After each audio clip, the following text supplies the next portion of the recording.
une femme solitaire dont les enfants ont déménagé en Australie travaille comme concierge pour gagner de l'argent afin de leur rendre visite, puis elle trouve dans une poubelle un mystérieux sac fermé portant leur nom. Debbie Francisco n'avait jamais imaginé qu'elle se retrouverait seule à l'âge de 67 ans. Elle et son mari Douglas avaient élevé 3 enfants, mais peu avant le décès du père de famille, leur aîné était parti en Australie, et les 2 autres l'avaient suivi. Debbie était désormais seule et la solitude était sa pire ennemie. Il lui est impossible de voyager pour voir ses enfants, car le voyage coûte très cher et la pension de Debbie est très faible. Afin d'économiser pour un voyage en Australie, Debbie a alors décidé de travailler en tant que concierge dans un grand immeuble d'habitation. L'obtention du poste avait été difficile, car personne ne semblait vouloir confier un travail physiquement exigeant à une femme de son âge, mais Debbie avait réussi à convaincre l'administrateur du bâtiment de lui donner une chance, et il avait été plus que satisfait des résultats. C'était un travail difficile pour une femme de son âge, et parfois douloureux à cause de son arthrite. Néanmoins, Debbie faisait de son mieux. Ce qu'elle gagnait allait directement sur son compte d'épargne, mais l'argent s'accumulait péniblement. Malgré cela, l'excellent travail de Debbie ne passait pas inaperçu auprès des résidents de l'immeuble qui lui donnaient souvent des conseils. Un jour, une conversation avec l'un des résidents a fini par changer sa vie. Debbie était occupée à nettoyer l'ascenseur quand Madame Hierro est entrée. Elle a souri en voyant Debbie nettoyer minutieusement les miroirs. « Bonjour Debbie », a-t-elle dit. « Comment allez-vous ? » « Je vais bien Madame Hierro », a souri Debbie, mais Madame Hierro pouvait voir que ses yeux étaient gonflés et rouges. Madame Hierro a froncé les sourcils. « Vous n'avez pas l'air bien. Pouvez-vous prendre quelques minutes de repos et venir prendre un café avec moi ?» Debbie a acquiescé et suivi Madame Hierro jusqu'à son appartement. Debbie et Madame Hierro se sont vite retrouvées autour d'une tasse de café bien chaude. « Maintenant, Debbie, » a dit la femme, « dis-moi ce qui ne va pas. » Debbie a éclaté en sanglots. « Oh, si est-ce une bonne nouvelle, vraiment ?» a-t-elle sangloté. « Ma fille est à nouveau enceinte. Elle va avoir son bébé en juillet, mais je ne serai pas là. Je ne peux pas me permettre le voyage, Madame Hierro. Elle est en Australie et les billets d'avion coûtent une fortune. Janice, si est ma fille, et son mari se portent bien, mais ils viennent d'acheter une nouvelle maison parce qu'ils vont avoir des jumeaux, a expliqué Debbie. Et ils n'ont pas les moyens de payer mon billet, et mes 2 fils ne peuvent pas non plus aider. Nous espérions que mon cadet, Andrew, pourrait nous aider, mais il a connu quelques revers financiers, et je n'ai même jamais rencontré ma première petite fille, Fiona. Elle a 4 ans. Madame Hierro a regardé la photo de ses 4 petits-enfants sur la cheminée, en pensant à eux. Puis elle a tapoté la main de Debbie pour la consoler. « Oh ma chère », a-t-elle dit tendrement. « Je suis vraiment désolée. Mais ne perdez pas espoir. Parfois, les choses s'arrangent d'elles-mêmes. Je vais prier pour vous, qui sait. Tout peut arriver. » Madame Hierro a dit Debbie en souriant.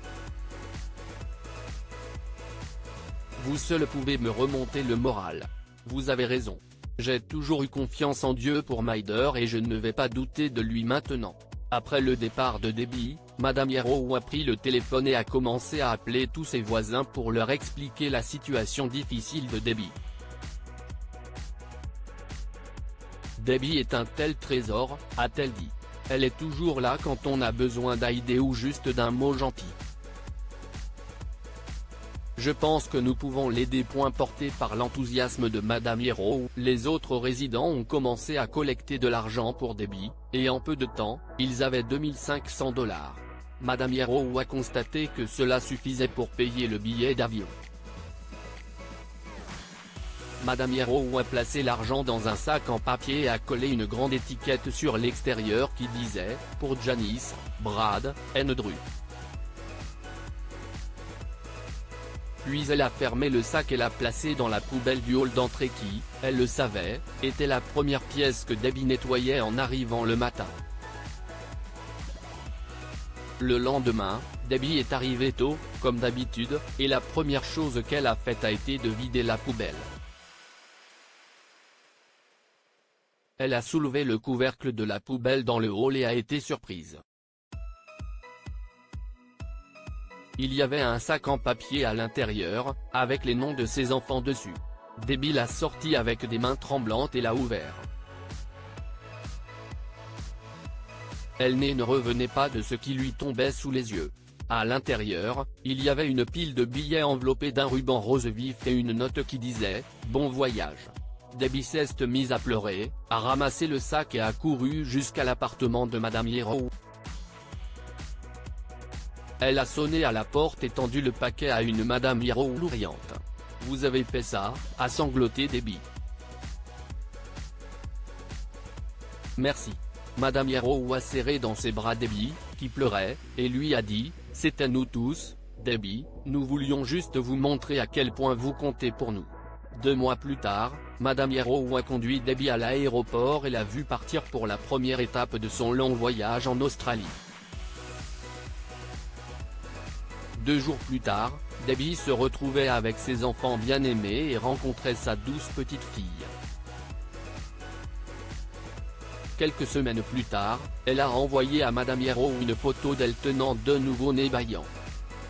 « Grâce à vous, » a écrit Debbie, « j'étais là pour ma fille, et j'ai tenu mes petits-fils dans mes bras. »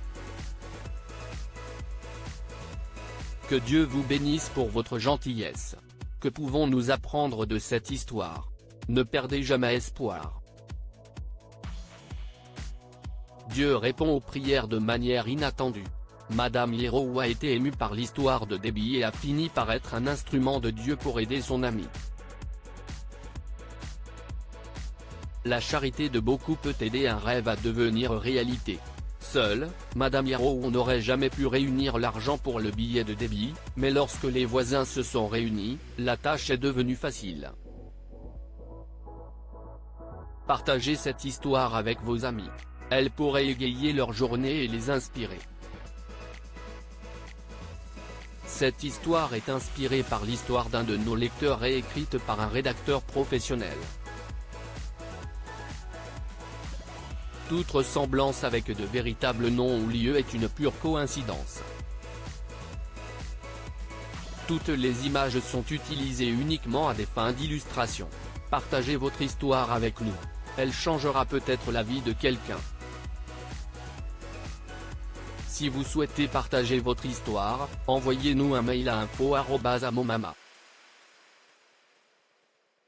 Comme point lire aussi, une femme âgée a failli fêter Noël seule après que ses enfants ont découvert qu'elle était une femme de ménage. Abonnez-vous à Amomama sur Google News.